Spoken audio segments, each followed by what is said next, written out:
সত্যি মানুষ কতটা নিষ্ঠুর, নির্দয়, অমানুষ হতে পারে সেটা দেখানোর জন্য আপনাদেরকে নিয়ে এসেছি বিলোনিয়া উত্তর সোনাইছড়ি। উত্তর সোনাইছড়ি নয়, বিলোনিয়া থেকে উত্তর সোনাইছড়ি যাওয়ার পথে যে রাস্তাটা রয়েছে এখানটায় আমরা রয়েছি। এর পাশেই এই যে এক চিলতে ঘর দেখতে পাচ্ছেন, এখানটায় একজন বয়স্ক মহিলা রয়েছেন যার সংসারে আর কিছুই রইল না। বারবার আকাশ ভেঙে পড়েছে ওনাদের মাথায়। আজকের দিনে দাঁড়িয়ে এই একা একজন বৃদ্ধা মহিলা এক চিলতে দোকান, যেখানটায় চা বিক্রি করে ওনার সংসার চালাচ্ছেন। সংসার তো নয়, একাকিত্ব জীবন চালাচ্ছেন। যে কিনা সারাদিন অক্লান্ত পরিশ্রম করে, যাকে এখন বিশ্রাম করার কথা, উনি অক্লান্ত পরিশ্রম করে একটি দোকান চালাচ্ছেন। আর সেই দোকান থেকে কে বা কাহারা প্রকাশ্য দিবালোকে ওনার ঘর থেকে একেবারে চালের বস্তা সহ, বিস্কিট সহ, দোকানের সামগ্রী সহ সবকিছু নিয়ে চলে গেছে। সত্যি কতটুকু নির্মম, নির্দয় হতে পারলে। অথচ এই যে বৃদ্ধা মহিলার, ওনার কাহিনী সবার মনে গেঁথে রেখেছে সবাই। ওনার এক পুত্র সন্তান ছিলেন সুব্রত, পুত্রবধূ ছিলেন প্রিয়াঙ্কা। যেই প্রিয়াঙ্কা এবং সুব্রতর ঘরে দুটো পুত্র সন্তান ছিল। ভাগ্যের পরিহাস, এই দুটো পুত্র সন্তান শারীরিকভাবে চলাচলে অক্ষম।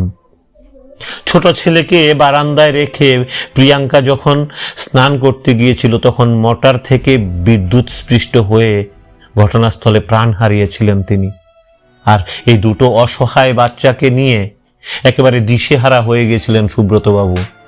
তখন সিদ্ধান্ত নিয়েছিলেন দ্বিতীয় বিয়ের জন্য। দ্বিতীয়বার বিয়ে করেছিলেন তিনি। দেখুন দুর্ভাগ্য কতটুকু কড়া নেড়েছে ওনাদের। শ্বশুর বাড়িতে যাওয়ার পর একদিন রাতে ওনার উপর অকথ্য অত্যাচার হয়েছিল এবং পরদিন হাসপাতালের বেডে প্রাণ হারিয়েছিলেন তিনি। অভিযোগ রয়েছে হত্যা করার। কিন্তু একাকিত্ব জীবন, আলোরানী দে, কিছুই করার নেই। বৃদ্ধ মহিলা, এই দুটো সন্তান রয়েছে যারা শারীরিকভাবে চলাচলে অক্ষম। সুতরাং যুদ্ধ করার মতো অস্ত্র ছিল না আলোরানীর হাতে। তাই সাফকথার পরিবার ওনার পাশে দাঁড়িয়ে আধিকারিকদের সাহায্য নিয়ে এই দুটো বাচ্চাকে পাঠিয়ে দেওয়া হয়েছিল হোমে। বর্তমানে হোমে থাকলেও আলোরানী দে এই এক চিলতে দোকানটির মধ্যেই নিজের অসহায়ত্ব জীবন কাটাচ্ছেন। কিছুই রইল না ওনার। উনি এখানে দোকান করে কোনো মতে সারাদিন অক্লান্ত পরিশ্রম করে কোনো মতে চালাচ্ছেন ওনার একাকিত্বের সংসার।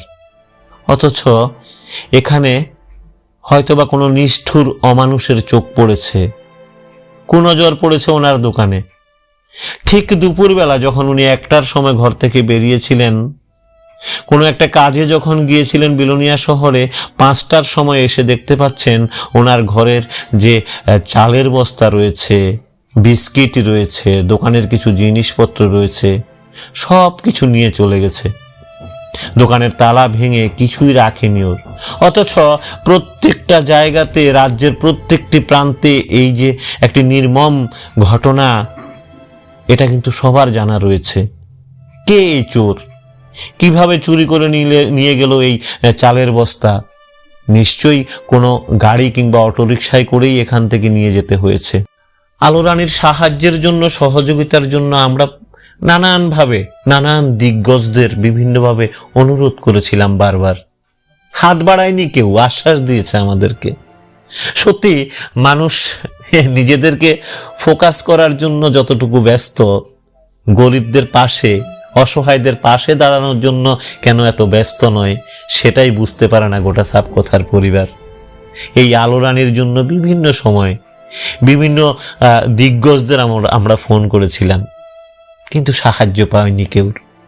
সবাই বড় বড় কথা বলেছেন, সত্যি পাশে এসে দাঁড়ানোর সাধ্যটুকু কারণ নেই। যাই হোক, আমরা থাকবো, আমরা আছি, আমরা ছিলাম। আলোরানীর যাতে কোনো রকমের সমস্যা না হয় সেদিকে খেয়াল রাখবো আমরা।